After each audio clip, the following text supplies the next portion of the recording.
오늘 제가 여러분들과 함께 은혜를 나누려고 하는 말씀은요, 사도행전 16장 11절부터 18절 그리고 40절 말씀으로 콜라보 교회라는 말씀의 제목으로 은혜의 말씀을 나누도록 하겠습니다.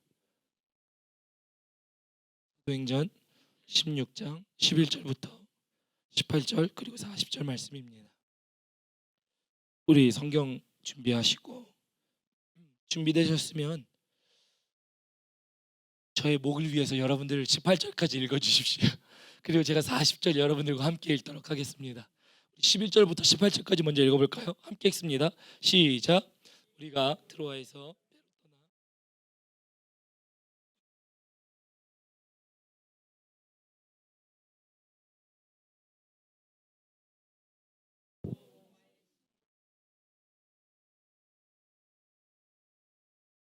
기도할 것이 있을까 하여 문 밖 강가에 나가 거기 앉아서 모인 여자들에게 말하는데 두아디라 시인이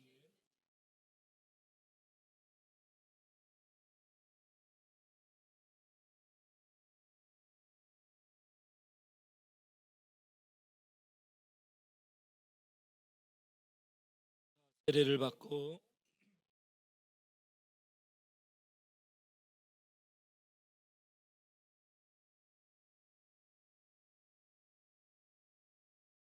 우리가 기도하는 곳에 가다가 점치는 귀신 들린 여종 하나를 만나니 점으로 그 주인들에게 큰 유익을 주는지라.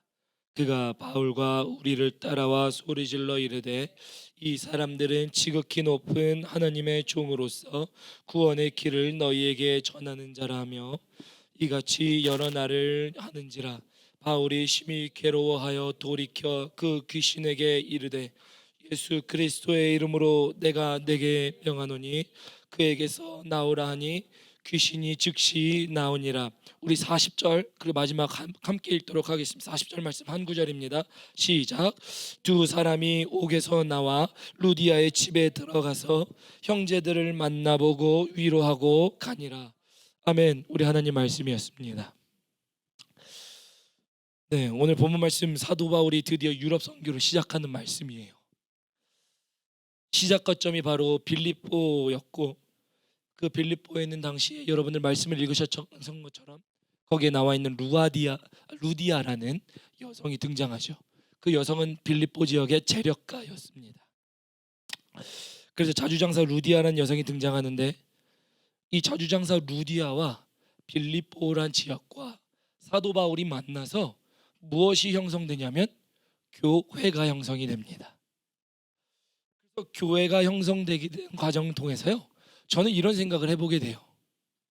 우리 풍성한 교회는 어떻게 교회가 형성되는가? 조금 더 구체적으로 얘기하면요, 우리 성도님들도 교회입니다.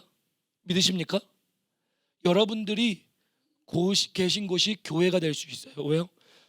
나의 이름으로 두세 사람이 모인 곳에 내가 너와 함께하리라 얘기한 걸 통해서요, 가정도 교회가 돼요. 그래서 요즘 많이 이렇게 얘기하죠. 가정교회, 가정교회. 가정교회에 대해서 얘기하는 이유도요, 정말 무너뜨릴 수 없는 유닛이 어떻게 보면 가정이라는 거거든요. 요즘 사회에서는 가정이 많이 무너지고 있습니다. 그런데 원래 사회에서 가장 무너뜨리기 힘든 존재가 유닛이 집단이 어디냐면요, 가정이어야 돼요. 거긴 동의하시죠? 가정은 누가 무너뜨리려고 해도 서 있어야 하는 것이 가정이라는 거거든요. 자, 어쨌든 그래서 가정도 마찬가지로 우리가 교회라면 나는 어떻게 서 있을 수 있는가, 어떻게 형성되는가라는 거거든요. 그래서 저는 오늘 말씀의 제목을 이렇게 정했어요. 콜라보 교회라고. 콜라보 교회. 먼저 교회 얘기하고 콜라보 얘기하기 전에요, 여러분들 교회가 뭡니까? 근데 신앙생활 오래 하셨죠? 교회 뭐예요? 교회 물어보면 선뜻 질문하면 대답하기 어려운 게 사실은 교회 아닌가 생각이 돼요. 그러면 바꿔서 얘기해 볼게요. 교회는 어떻게 세우나요? 목사님만 계시면 교회 세울 수 있나요? 제가 이렇게 드릴 말씀인 이유는 뭐냐면요, 본질은 이거예요. 우리가 교회를 다니는데 교회를 몰라요. 교회를 다니는데 교회를 모른다는 것은요, 내 신앙생활의 본질을 모른다는 거예요. 그리스도인으로서 내가 어떻게 살아가야 되는지를 모른다는 이야기와 똑같아요. 그래서 우리가 교회에 대해서 이렇게 얘기하는 거 많이 들어보셨을 거예요. 동의하실 수도 있습니다. 이런 얘기 많이 하죠. 아이, 우리 교회는 선교적 교회입니다. 우리는 다음 세대를 섬기는 교회입니다. 우리는 회복이 있는 교회입니다. 우리는 찬양이 있는 교회입니다. 맞죠? 많이 들어보셨죠? 많이 들어보셨을 거예요. 어떻게 보면 우리는 교육하는 교회이어야 합니다. 틀린 말은 아니거든요. 근데 모두 맞는 말이긴 하지만 교회가 무엇인가를 이야기하기에는요 너무나도 부족한 거예요. 왜냐하면 이 모든 말들은요 교회가 doing에 대해서는 얘기해요. 무엇을 하는 것에 대해서는 얘기해요. 선교도 하고 교육도 하고 회복도 시키고 사람들에게 뭐 말씀도 전하는 뭐 전도하는 교회 뭐 등등등의 얘기는 할 수 있어요. 그런데 존재에 대한 being에 대한 교회에 대해서는 얘기하지 않아요. 왜 그러냐면요. 들어보십시오. 여러분들 여기까지는 동의하실 거예요. 들어보셨을 겁니다. 교회에 대해서. 교회란요 하나님이 믿는 자들이 모인 세상 사람들과 구별된 공동체입니다. 맞나요? 맞죠? 아니 들어보셨잖아요. 아니 그 들어보셨으면 아멘 하셔야 지금 제 목이 할렐루야. 감사합니다. 그렇잖아. 들어보셨어요. 교회라는 게 우리가 하나님의 백성이 모여서 세상과 구별된 공동체가 교회라는 거예요. 동의하신단 말이에요. 근데 제가 몰라서 묻는 게 아니에요. 교회란 뭡니까? 라고 하는데 우리가 이것을 선뜻 대답하지 못하는 이유는요 이런 이유가 있어요. 교회 다니면서요 교회를요 한 번의 모임으로만 생각하면요 우리는 교회를요 교회가 무엇인지를 대답을 못하게 돼 있어요. 왜 그러냐면 이런 거예요. 여러분들 동호회 활동해 보신 적 있으십니까? 아니면 합의, 취미 혹은 아니면은 내가 조금 합의 취미까지는 아니더라도 내가 즐겨 만나는 친근한 사람들의 모임들이라고 얘기도 되겠죠. 친구들 만나보셨을 거예요. 근데 그 사람들에게 간다고 해서 나에게 제약을 거는 것들은 그 사회의 모임에 참여하려고 할 때 거기 예를 들어서 회비는 얼마예요? 만날 때 우리는 이거 합니다. 이렇게 하면 그렇게 지키죠. 지키는데요. 그것이 내 삶을 바꾸진 않거든요. 제가 말씀드리는 이유가요. 교회가 만약에 다른 사회생활의 한 부분으로 작용되면요. 내 삶을 바꾸는 정도는 안 돼요. 아 그래 주일날 와서 주일 성수 정도는 하고 와가지고 예배 목사님과 예배도 드리고 좋은 말씀도 듣고 이런 것들에 대한 것들이 교회가 될 수는 있어요. 근데 내 삶을 바꾸지 못합니다. 왜 그런지 아시나요? 왜냐하면 교회라는 것들이요 어떤 한 신학자가 이렇게 얘기해요. 교회를 다닌다는 건요 여러분 한 가정에 입양되는 것과 같은 겁니다 라고 얘기해요. 왜 그러냐면요 교회의 가정을 비주하면서 입양된다는 얘기는요 그 입양된 아이를 생각해 보세요. 입양된 아이는 입양되기 전의 환경과 입양된 후의 환경이 달라요. 삶의 터전이 달라져요. 나를 양육한 사람이 누구인지 달라져요. 나에게 이렇게 살아야 된다 저렇게 살아야 된다 심지어 용돈을 주며 너는 삶을 이렇게 계획했으면 좋겠다라고 하는 사람이 달라지는 게 입양된 사람이라는 거죠. 신앙인이라는 게 그런 거예요. 교회를 다닌다는 거는요 세상과 똑같이 한 번 갔다가 오는 어떤 나의 삶의 환경의 하나 부분으로 생각하면요 절대 삶이 바뀌지 않아요.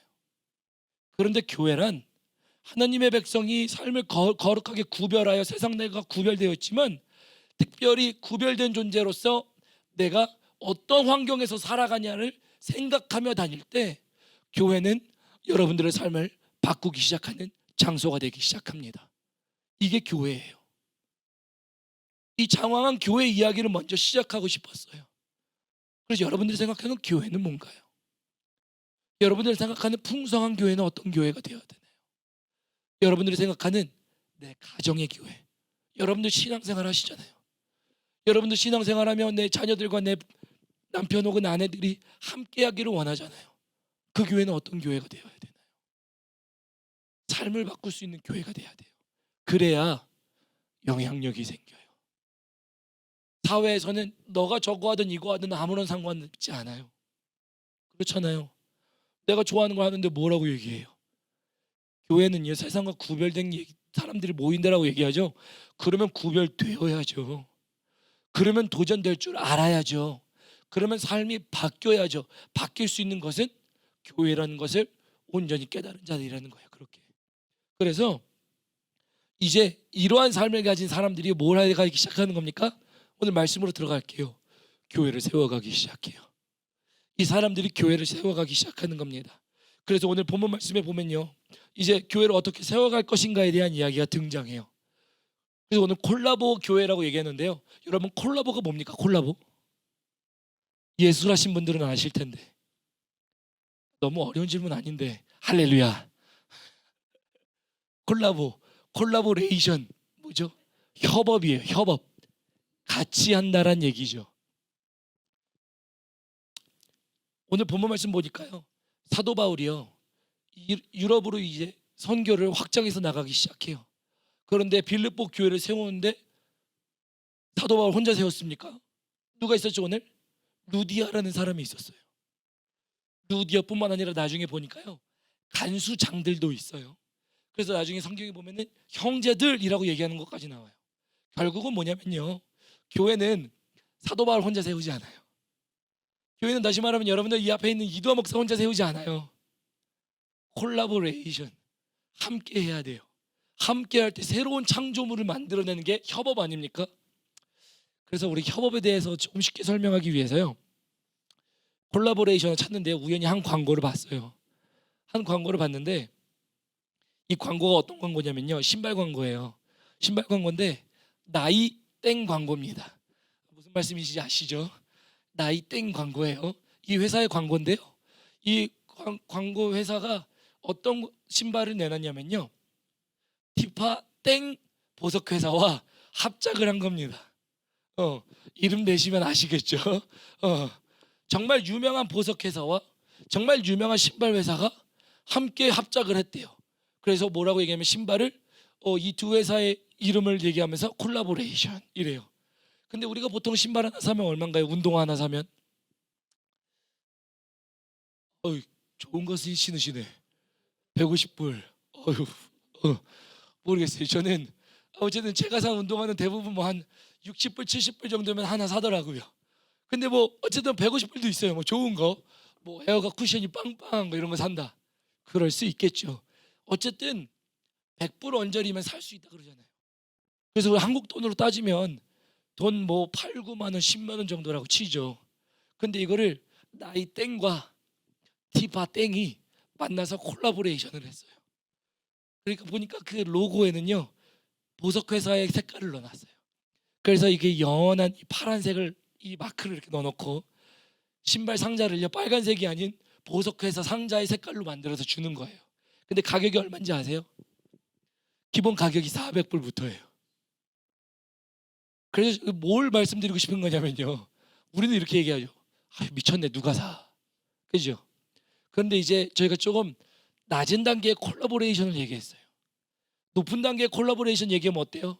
루이비땡 막 이런 애들 있죠. 걔네들 들어가면서 이제 다른 회사들 함께하면 이거 얼마나 비싸져요. 그죠? 그래서 얼마 전에 보니까 그거 제가 이것도 봤어요. 한 합작이래요. 협력해서 만든 건데 가방은 무슨 뭐 배달 가방 같대요. 근데 조그만 배달 가방 같은데 배달 가방을 뭘로 만들었냐면 송아지 가죽으로 만들어서 거기에 루이비땡을 박았대요. 그랬더니 가격이 4천만 원이래요. 미친 거죠. 저는 그렇게 생각하는데 그거를 재산 가치로 본 사람들이 있을 수는 있겠죠. 괜찮아요. 우리가 밸류를 어떻게 보느냐에 따라 다를 수는 있어요. 그거 자체를 제가 잘못됐다고 얘기하고 싶은 게 아니에요. 뭐냐면요, 콜라보라는 것을 통해서 뭘 하냐면 사회에서는요, 새로운 가치를 창출해요. 새로운 일들을 만들어내요. 사진 한 장 더 말씀드리면요, 제가 준비할까 말았는데요, 피카소가요 죽기 전에 1948년 정쯤에 60 몇 세 때인가 사진이 막 그때 나왔을 때 이제 사진을 느리게 찍으면 이게 잔상이 남잖아요. 잔상이 남는 이 기술을 통해서 당신은 나에게 사진을 찍으십시오, 내가 잔상으로 그림을 그리겠습니다라고 하면서 소를 그려요. 그 금액이 얼마인지 아신가요? 피카소의 그림이에요. 상상을 초월합니다. 예술적 가치가 있는 거죠. 새로운 창작 작품을 만들어낸다는 거예요. 그래서 사진 작가와 피카소가 함께한 작품이에요. 제가 왜 이 말씀 드리냐면요, 오늘 콜라보라는 것을 통해서요, 협업이라는 것을 통해 세상에서도 새로운 가치를 만들어내요. 우리 유명한 두 사람이 모여서 우리 이거 만들어냈어요. 이거예요. 여러분, 교회라는 거는요, 세상에 볼 수 없는 가치를 만들어내는 게 교회예요. 믿으십니까? 이게 교회예요. 우리 풍성한 교회예요. 여러분들 가정이라는 교회예요. 그게 교회라는 것을 통해 하나님의 가치를 만들어내기 시작하는 게 교회라는 거예요. 왜? 내가 너와 함께 하겠다가 교회 아니에요. 그러면 그걸 통해서 세우실 때 그냥 세우지 않는다고요. 누구요? 사람들을 통해 세우기 시작하세요. 오늘 본문 말씀 보니까 루디아가 등장해요. 본문 말씀 보니까 사도 바울이 등장해요. 우리 14절 함께 볼까요? 새로운 가치의 창출이 나옵니다. 14절 함께 읽어보겠습니다. 시작. 두아디라시에 있는 자색옷감 장사로서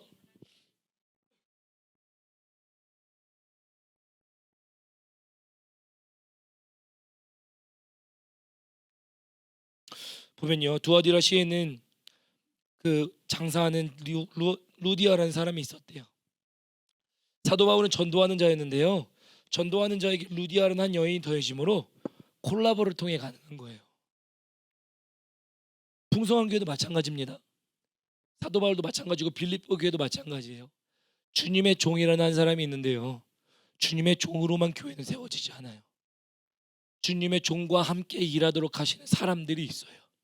그 사람들이 함께 모여야 교회가 돼요. 그래서 하나님의 종에게 사람들이 함께 없으면요, 교회는 설 수 없어요. 그리고 반드시 기억하십시오. 저는 교회를 시작하기 전에요, 저는 모든 한국의 대형 교회를 보면서 기도하면서도 이런 생각했어요. 그때 제가 주님께 한참 기도하는데 주님이 이런 마음 주시더라고요. 두아야, 슈퍼맨의 시대는 끝났다. 제가 뭔 말씀드리는지 아시나요? 한국의 대형 교회 목사님들이 제가 나쁘다는 얘기가 아니에요. 필요해요. 그분들의 부르심을 따라 하나님께서는 그분들을 사용하셨어요. 근데 모든 교회들이요, 뛰어난 목사님들을 요구해요. 맞아요. 뛰어난 목사님들이 필요하죠. 그런데 우리는 슈퍼맨을 요구하진 않아요. 그런데 우리는 그런 목사님들을 보면서 우리 목사님이 슈퍼맨이었으면 좋겠거든요. 설교도 잘해, 가서 전도도 잘해, 행정도 잘해, 교회도 잘해. 다 잘해야죠. 저도 잘하고 싶고 최선을 다하려고 해요. 근데 그러한 슈퍼맨의 시대는 끝났어요. 그리고 나서 한국 교회에 어떤 붐이 일어난지 아시죠? 제자 훈련을 통해 레이맨들을 어떻게 키우는 신지가 나타났어요. 그것을 통해 교회를 어떻게 강하게 하셨습니까? 옛날에는 이런 사람이 유행했죠. 저같이 목소리 허스키 해가지고 할렐루야 충만할지어다 그러면 다들 할렐루야 아멘 뭐 이런 거, 그죠? 그런 슈퍼맨들을 우리가 요구했어요. 요즘엔 그렇지 않아요. 그런데 사도행전 보니까요, 사도행전 교회도 하나님이 세우시는 교회 방법은요, 슈퍼맨이 아니더라요. 특별히 오늘 빌립보 보니까 빌립보 교회의 사도 바울이요, 세우고 어떻게 합니까? 떠나요. 아니, 교회를 개척했으면 끝까지 책임져야지, 이런 거 아니에요? 쉽게 말하면 풍성한 교회를 제가 시작했어요.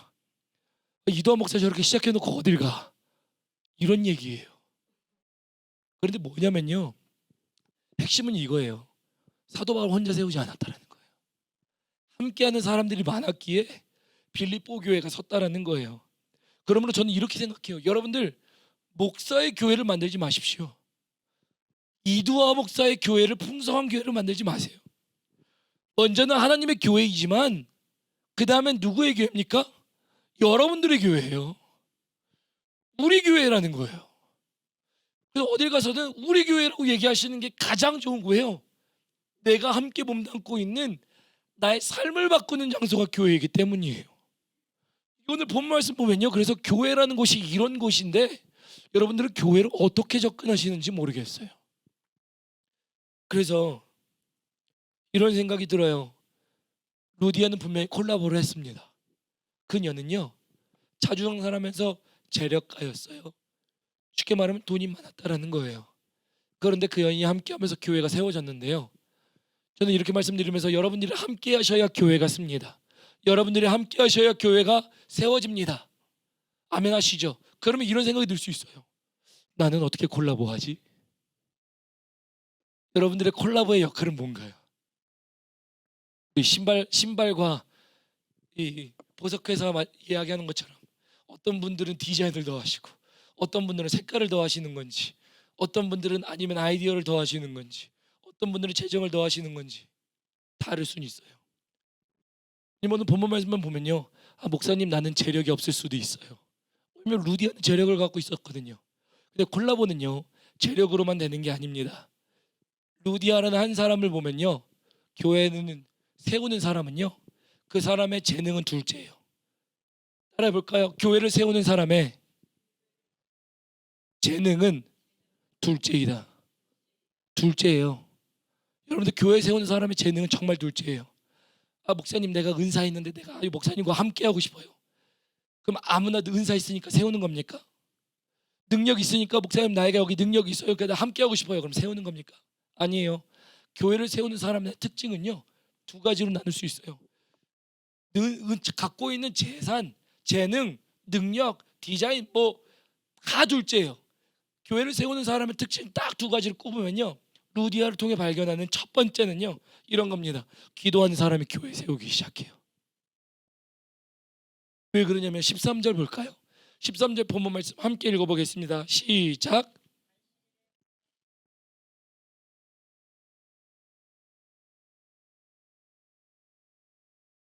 십 13절에 보니까요 사도 바울과 제자들이 안식일에 기도할 곳을 찾으러 나간다라 그래요. 근데 어디에 있냐면 문 밖에 있대요. 문 밖에 있다란 얘기는요, 그들이 왜 기도할 곳을 굳이 문 밖에 있는 데서 찾아서 기도했을까요? 물론 다양한 이유들이 있을 수는 있겠죠. 근데 이거 확실히 이해할 수 있는 거는요, 루디아는요 기도하는 곳을 찾아갔던 사람이라는 건 확실해요.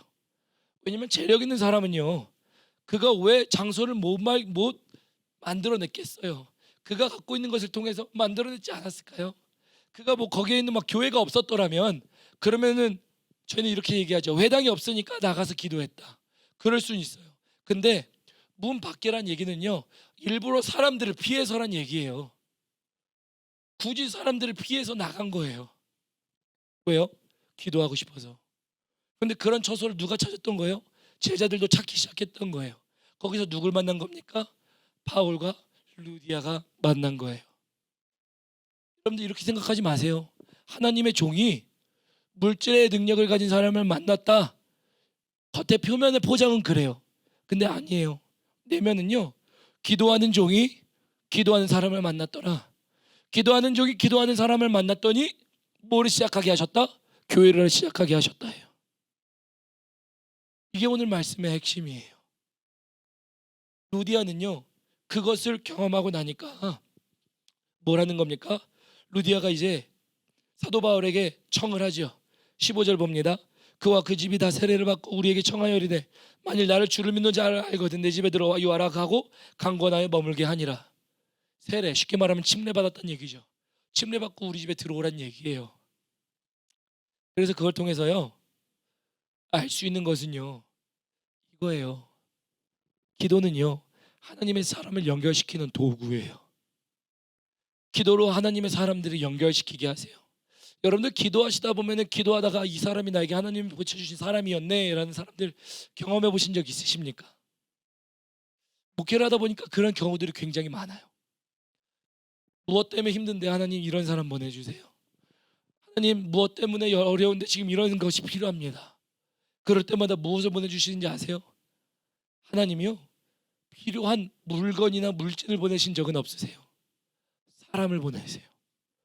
사람을 보내셔서 물질과 재능과 능력을 함께 보내세요. 이게 하나님이에요. 오늘 본문 말씀이 그래요. 빌립보가 섰던 이유는요 기도하는 종 사도 바울이요 기도하는 곳에서 사람을 만나 하나님이 그곳에서 필요한 일들을 하게 하신다는 거예요.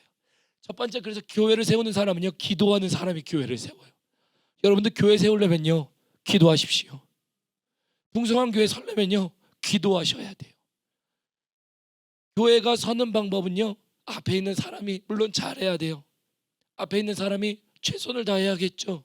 그러나 앞에 있는 사람이 최선을 다하는 것도 있지만 앞에 있는 사람과 함께 콜라보, 하나님의 능력이 함께 더해지고 함께 일이 이루어지기 위해서는 기도하시며 세우셔야 돼요. 두 번째, 교회를 세우는 사람의 특징은요 이런 겁니다. 강권을 받을 줄 아는 사람이에요. 우리 15절 다시 보면요, 루디아가요 바울에게 이렇게 얘기해요. 네가 나 하나님 믿는 사람이라고 생각하면 우리 집에 와서 좀 지내라. 강권, 강하게 권한다라는 거예요. 오지 않으면 안 된다라는 이야기거든요. 여러분들, 하나님의 종을 섬길 때, 하나님의 교회를 세울 때 여러분들 먼저 어떤 순서로 말이 나오게 되냐면요, 이런 거예요. 뭐 목사님에게 식사 대접을 하든 교회에 헌금을 하든 봉사를 하든 강권이 먼저 나옵니까? 나의 도전이 먼저 됩니까? 도전이 먼저 돼요. 다시 얘기할게요. 내가 다른 사람에게 이야기하기 전에 나 하나님이 나에게 이런 마음 주셨는데 이렇게 섬기고 싶습니다라고 한다면 강권이 먼저 나와요? 내 심령의 도전이 먼저 나와요? 도전이 먼저 돼요. 제가 뭘 말씀드리고 싶냐면요, 루디아는요 기도하는 사람이었기에 뭐가 됐던 겁니까? 도전돼요. 루디아야, 네가 여태까지 기도했다라면, 네가 하나님 믿는 사람이라고 생각했고 너가 정말 이런 종을 만났더라면 너 이 사람 놓치면 안 돼라는 거 누가 줬을까요? 하나님이 주셨겠죠. 본문 말씀에는 나와 있지 않아요. 그런데 강권한 거죠. 누가요? 루디아가 바울에게 강권합니다. 그걸 통해 뭘 볼 수 있냐면요, 루디아는요 강권하기 전에 강권함을 받았어요. 누구에게요? 하나님에게로 강권함을 받았던 거예요. 루디아야, 이 사람 너와 함께 할 사람이다. 루디아야, 네가 섬겨야 할 사람이다. 루디아야, 네가 이와 함께 할 때 네가 이곳에 나의 역사를 할 수 있다라는 여러 가지 등등등의 이야기를 개인적으로 받았지 않았겠어요? 그러니까 루디아가 뭘 한 겁니까? 강권하기 시작한 거예요. 그래서 여러분들, 연결돼 있어요. 사실은 굉장히 밀접하게. 교회를 세우는 사람들은요 기도하며 할 때 그것을 통해 강권하기 시작해요. 특별히 나중에 강권한다는 표현을 통해서 또 나오는 게 어디냐면요, 사도 바울이 로마로 갑니다. 로마로 압송되기 전에 형제들이 성령 안에 기도해요. 그러니까 형제들이 기도하다가 성령의 감동하심으로 뭘 얘기하는 거죠? 뭘 봅니까? 너의 앞길에 환난이 기다리고 있다. 바울에게 바울 가지마 이래요. 뭡니까? 강권함을 받았던 거예요. 근데 또 문제는 뭔지 아십니까? 너희들이 강권함 받았지만 그뿐만 아니라 나도 하나님께 강권함을 받았어. 그게 나에게 보여줬고 나보고 가라고 하신 길이야. 확증하는 거예요, 여러분들. 이것을 또 뭘 보냐면요, 교회를 세우는 거는요 강권함을 받은 자가 강권하기 시작해요. 목사님, 우리 교회에 이거 있었으면 좋겠어요. 기도해봤더니 이게 너무 필요한 것 같아요. 그래요, 집사님, 우리 한번 기도해봐요. 목사님, 우리 교회에 지금 이런 게 필요한 것 같은데 내가 이거 할게요. 어떤 겁니까? 먼저 기도하면 강권함을 받은 거 아니에요? 그걸 보면서요 이런 생각해요. 하나님의 교회는 혼자 세우는 게 아니구나. 오늘 풍성한 교회는 절대 혼자 세워지지 않습니다. 말씀을 준비하면서요, 가정 역시도 하나님 혼자 세우지 않으시는군요. 여러분, 어떻게 가정을 혼자 세울 수 있습니까? 피지컬하게는 남자와 여자가 필요하죠. 그런데 남자 여자 말고도 이 가정이 교회가 되기 위해서는 나 말고 저 사람도 필요해요. 비록 전도 대상자라고 해도 저 사람이 나에게 필요한 사람이에요. 그래서 강권함을 받은 사람이요 교회 세울 수 있어요. 강권함을 받은 사람이 강권하는 거예요. 누구에게요? 교회가 필요한 사람들, 교회를 세우기 시작하는 하나님의 역사를 따라 강권하기 시작해요. 여보 있잖아, 와서 이 얘기 좀 들어봐. 얘들아, 지금 너희가 이렇게 사는 게 아니라 좀 이렇게 좀 살아봐야 돼. 뭐 어떤 모양이든지 강권함을 받아야 강권을 하죠. 맞지 않나요? 똑같아요. 가정도 그렇고요, 교회도 그래요. 교회란 이런 곳이에요. 그래서 우리가 기도하면요 강권함을 받고요 강권할 줄 알게 된다라는 거예요. 그래서 교회를요 매주 그냥 왔다가 가기만 하면요 그거는요 말씀드렸죠, 내 삶을 바꾸지 못해요. 절대. 강권함도 받을 수 없을 뿐더러 강권한다고 해서 누가 얘기해도 그게 들리지도 않아요. 그게 기도하는 사람들의 어떠한 모습들이어야 되는데 안 된다는 거죠. 그래서 제가 아까 말씀드렸죠. 성도는 한 가정에 입양된 사람과 같더라고요. 삶을 완전히 바꾸게 되는 거거든요. 자, 세 번째, 교회를 세우는 사람, 콜라보 교회, 교회를 세우는데 협력하는 사람, 협력되어진 교회는 누가 하냐면요, 세 번째는 이런 겁니다. 사역을 준비하는 사람이에요. 우리 16절부터 우리 한번 볼까요? 16절부터 18절 좀, 네, 우리 함께 읽어보도록 하겠습니다. 16절부터 읽습니다. 시작. 우리가 기도하는 곳에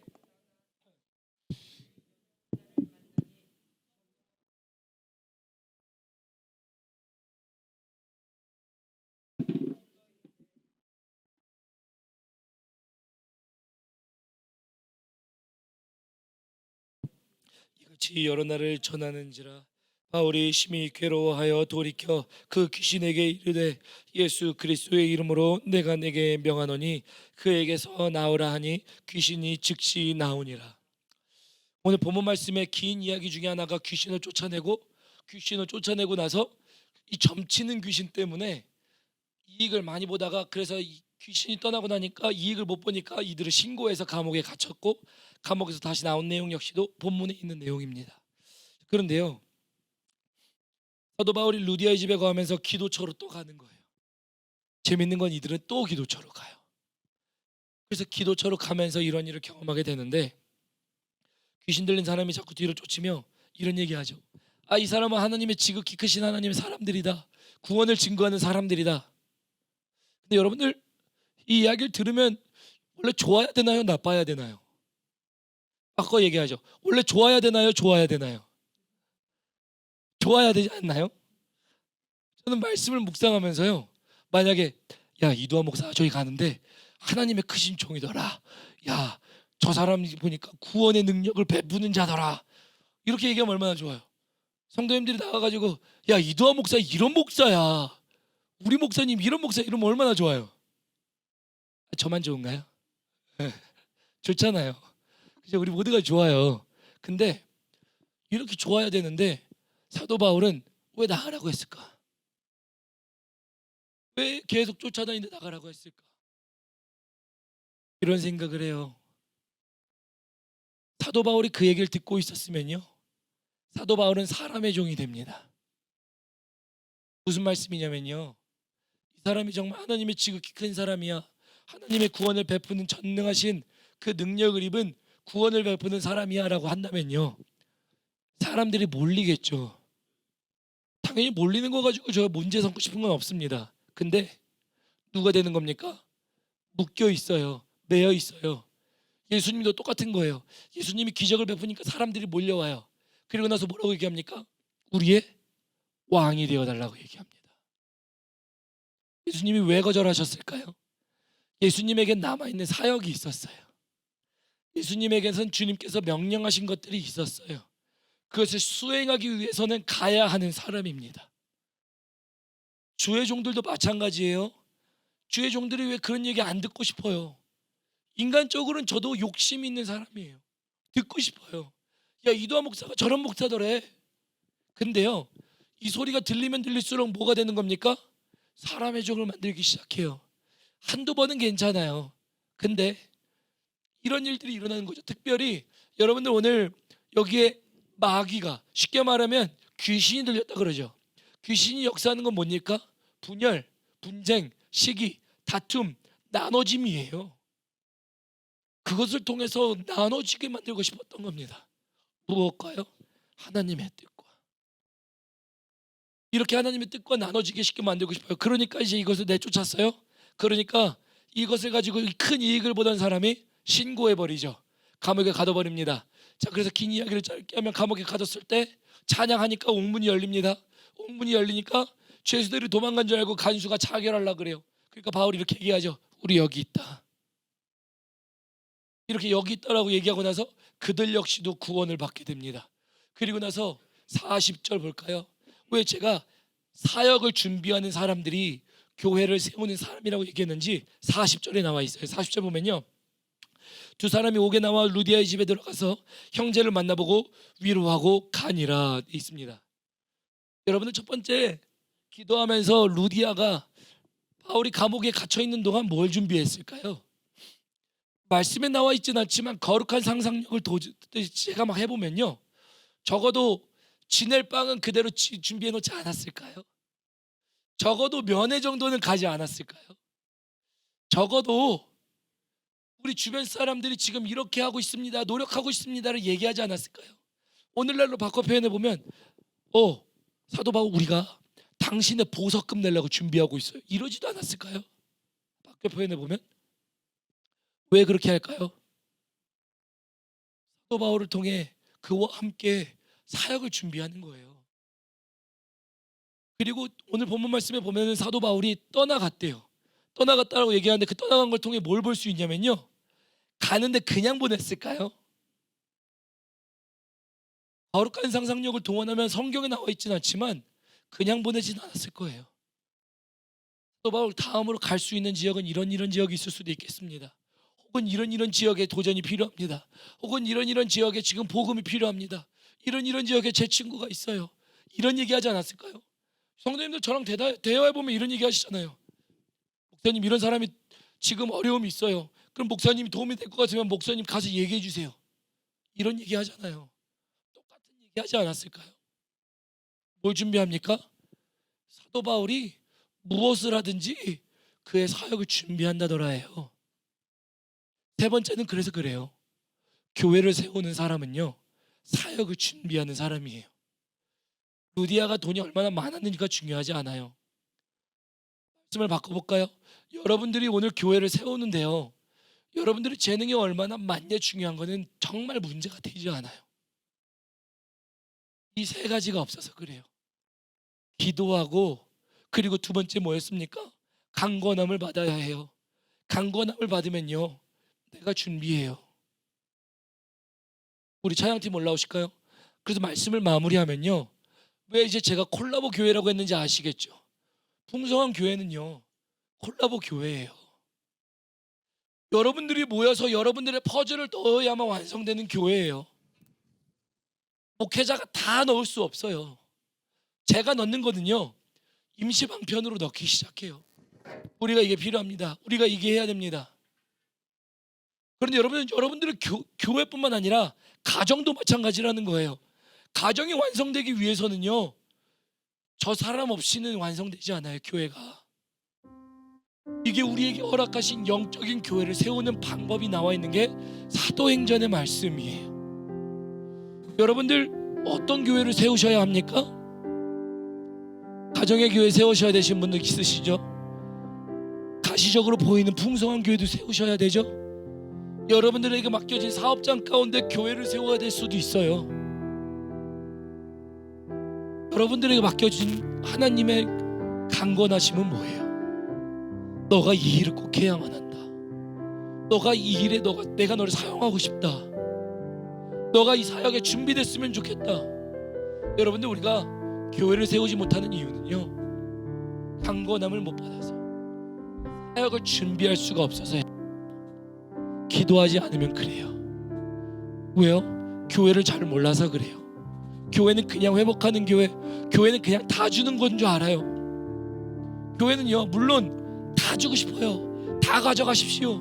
근데 그것보다 중요한 건 삶을 바꾸는 교회가 되어야 돼요. 그러지 않으면 선교하는 교회에서 뭐합니까? 여러분들, 교육하는 교회에서 뭐해요? 안 필요하다는 얘기가 아니에요. 행동이 필요해요. 그러나 교회라는 걸 모르고 하면요, 우리는 그런 걸 못 세워요. 교회를 바로 하십시오. 삶을 바꾸는 곳이 이것입니다. 교회를 바로 하십시오. 교회를 세우는 곳은 여러분들이에요. 교회를 세우는 것은 여러분들이 함께 할 때 교회가 세워져요. 오늘 우리 풍성한 교회의 운명은요, 그래서 기도하는 자의 손에 달려 있어요. 기도하시면 어떤 도전 주세요. 그죠? 기도하면, 야, 우리 목사님 이거 힘드시겠다. 근데 감사해요. 제가 힘들어서가 아니에요. 여러분들에게 도전을 하나님이 주시기 때문에 그것을 함께 하실 수가 있어서 너무 감사해요. 그래서 기도해요. 하나님, 정말 재능의 문제는 두 번째군요. 여러분들 재능의 문제는 두 번째라는 걸 꼭 기억하십시오. 오늘 여러분들에게 도전되어 있는 강권함, 세우는 방법, 기도, 그리고 사역을 준비함, 가정 가운데, 사업장 가운데, 교회 가운데 주신 건 무엇입니까? 여러분들 그 모든 것 속에 한 가지 잊지 마십시오. 주님, 그래서 내가 여기 있습니다. 오늘 이 찬양 있으면 좋겠어요. 그래서 우리 마지막 찬양으로요, 주님 내가 여기 있사오니 라고 하시면서 나를 써주옵소서. 나의 재능은 둘째치고 내가 주님 기도할 때 교회를 향해서, 가정을 향해서 나에게 교회라는 것을 영적인 공동체든 육체적인 공동체든 무엇이든지 세우게 하실 때 하나님 내가 세워야 할 것들 알려주옵소서, 나를 써주옵소서라고 하시면서 우리 함께 나가셨으면 좋겠습니다. 우리 함께 찬양해 보실까요?